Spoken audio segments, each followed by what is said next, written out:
ഭരിക്കുന്നത് ഞങ്ങളുടെ സർക്കാരാണ്. ഞങ്ങളോട് കളിച്ചാൽ വിവരമറിയും. ഒരൊറ്റ ഒരുത്തനും തലശ്ശേരി സ്റ്റേഷനിൽ കാണില്ല.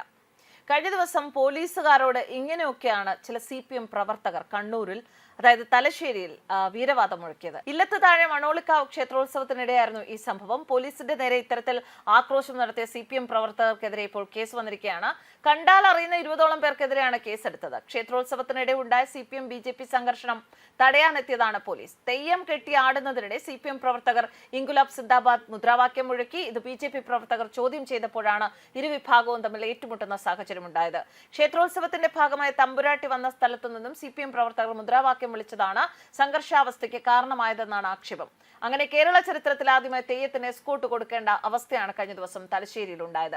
കാവിൽ കളിക്കാൻ നിന്നാൽ ഒരൊറ്റ എണ്ണം തലശ്ശേരി സ്റ്റേഷനിൽ കാണില്ല. തലശ്ശേരിയിൽ പോലീസുകാർക്കെതിരെ CPM നടത്തിയ കൊലവിളി ഇങ്ങനെയായിരുന്നു. തലശ്ശേരിയിൽ പോലീസുകാരെ ആക്രമിച്ച CPM പ്രവർത്തകർക്കെതിരെ ഒടുവിൽ കേസെടുത്തു. ഇല്ലത്ത് താഴെ മണോളിക്കാവ് ക്ഷേത്രോത്സവം നടക്കുകയാണ്. ഇതിനിടെ പോലീസിനെ മർദ്ദിക്കുകയും ഭീഷണിപ്പെടുത്തുകയും ചെയ്തതിലാണ് 7 CPM പ്രവർത്തകർക്കെതിരെ കേസെടുത്തിരിക്കുന്നത്.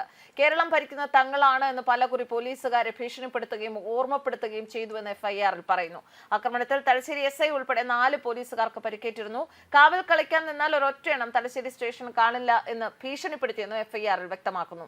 എന്തായാലും CPM-കാരും BJP-കാരും തമ്മിലുള്ള സംഘർഷം ഉണ്ടായത് ഇത്തരത്തിൽ ആചാര ലംഘനം പോലെ, അതായത് തമ്പുരാട്ടിയുടെ ആ ഒരു സമയത്ത്, വരവിന്റെ ആ ഒരു സമയത്ത് അവിടെ നിന്ന് ഇൻകുലാബ് സിന്ദാബാദ് എന്ന മുദ്രാവാക്യം വിളിക്കുമ്പോൾ അത് ക്ഷേത്ര ആചാരങ്ങളെ വ്രണപ്പെടുത്തുന്ന രീതിയിലുള്ള ഒരു നടപടി തന്നെയായിരുന്നു. അത് തലശ്ശേരി പോലുള്ള ഒരിടത്ത് CPM പ്രവർത്തകർ സ്വന്തം സർക്കാരാണ് ഭരിക്കുന്നത് എന്നുകൂടി ഭീഷണി മുഴക്കി ഇത്തരത്തിൽ അമ്പലത്തിലെ ആ ഉത്സവ ആഘോഷങ്ങൾ തടസ്സപ്പെടുത്താൻ ശ്രമിച്ചു എന്ന് മാത്രമല്ല, പോലീസുകാരോട് ഭീഷണിപ്പെടുത്തി ഒരുത്തനും അവിടെ ഉണ്ടാകില്ല എന്നൊക്കെ പറയുമ്പോൾ അതൊരിക്കലും അനുവദിച്ചു കൊടുക്കാൻ പറ്റാത്ത ധാർഷ്ട്യം തന്നെയാണ്. എന്തായാലും ഇപ്പോൾ ഇത്തരത്തിൽ ധാർഷ്ട്യം കാണിച്ച CPM പ്രവർത്തകർക്ക് നേരെ തന്നെയാണ് കേസെടുത്തിരിക്കുന്നത്. ഇപ്പോൾ CPM പ്രവർത്തകരോട് നാട്ടുകാർ പലരും ചോദിക്കുന്നുണ്ട്, ഇപ്പോൾ നിങ്ങളുടെ സർക്കാർ അല്ലേ ഭരിക്കുന്നത് എന്ന്. ആരുടെ സർക്കാർ ഭരിച്ചാലും, ഏത് രാഷ്ട്രീയ പാർട്ടിയുടെ സർക്കാർ ഭരിച്ചാലും ഇത്തരത്തിലുള്ള മതാചാരങ്ങളെ വ്രണപ്പെടുത്തുന്ന പരിപാടികൾ അല്ലെങ്കിൽ അത്തരത്തിലുള്ള നിലപാടുകൾ ആര് ചെയ്താലും അതിനെതിരെ സ്പോട്ടിൽ നടപടി എടുത്തിരിക്കണം എന്നത് തന്നെയാണ് ഇപ്പോൾ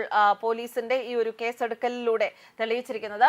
സംഘർഷ ദൃശ്യങ്ങൾ പുറത്തു വന്നതോടെ കൂടുതൽ പേരെ പ്രതിപട്ടികയിൽ ചേർക്കാനുള്ള ശ്രമത്തിലാണ് പോലീസ്. ബുധനാഴ്ച രാത്രി 12-ന് ക്ഷേത്ര തിരുമുറ്റത്താണ് ഉന്തും തള്ളും ഉണ്ടായത്. അപ്പോൾ പോലീസ് ഇടപെടുകയായിരുന്നു. CPM പ്രവർത്തകർ കയ്യേറ്റം ചെയ്തു എന്നാണ് വിവരം. ഇതിൽ ഉൾപ്പെട്ട CPM പ്രവർത്തകൻ ദീപിനെ വ്യാഴാഴ്ച ക്ഷേത്ര പരിസരത്ത് നിന്ന് പോലീസ് കസ്റ്റഡിയിലെടുത്തു. ദീപിൻ വ്യാഴാഴ്ചയും പ്രശ്നമുണ്ടാക്കാൻ ശ്രമിച്ചതായി പോലീസ് പറഞ്ഞു. SI VV ദീപ്തിയുടെ നേതൃത്വത്തിലാണ് ദീപിനെ കസ്റ്റഡിയിലെടുത്തത്. ദീപിനെ പോലീസ് ജീപ്പിൽ എത്തിച്ചപ്പോൾ 50ഓളം പേർ ജീപ്പ് തടയുന്ന സംഭവമുണ്ടായി. ക്ഷേത്രത്തിന്റെ ഗേറ്റ് പൂട്ടിയതോടെ പോലീസ് ജീപ്പിന് പുറത്ത് കടക്കാനായില്ല. ഇതിനിടെ ദീപിനെ ബലമായി മോചിപ്പിച്ചു കൊണ്ടുപോവുകയായിരുന്നു. ഉത്സവപ്പറമ്പിൽ സംഭവ സമയത്ത് സ്ത്രീകളും കുട്ടികളും ഉൾപ്പെടെ 100കണക്കിന് ആളുകൾ ഉണ്ടായിരുന്നു. സുരക്ഷ മുൻനിർത്തി സംയമനം പാലിച്ചുവെന്നാണ് പോലീസ് പറയുന്നത്. ചൊവ്വാഴ്ച രാവിലെ കാവ് കയറ്റത്തോടെയാണ് ഉത്സവം തുടങ്ങിയത്. വ്യാഴാഴ്ച വൈകിട്ട് ഉത്സവം സമാപിച്ചു. ഉത്സവ ചടങ്ങിനിടയിൽ വ്യാഴാഴ്ച പോലീസ് അനാവശ്യമായി ഇടപെട്ടുവെന്നാണ് തലശ്ശേരി നഗരസഭാ കൗൺസിലറും ആഘോഷ കമ്മിറ്റി കൺവീനറുമായ C ഗോപാലൻ പറയുന്നത്. ക്ഷേത്രോത്സവത്തിൽ രാഷ്ട്രീയം കലർത്തി ഉത്സവപ്പറമ്പുകൾ സംഘർഷ ഭൂമിയാക്കുന്നതിൽ നിന്ന് CPM പിന്തിരിയണമെന്ന് ഹിന്ദു ഐക്യവേദി തലശ്ശേരി താലൂക്ക് പ്രസിഡന്റ് ഹരിദാസ് ഇടത്തിലമ്പലം പ്രസ്താവനയിൽ പറഞ്ഞു. News desk കർമാനസ്.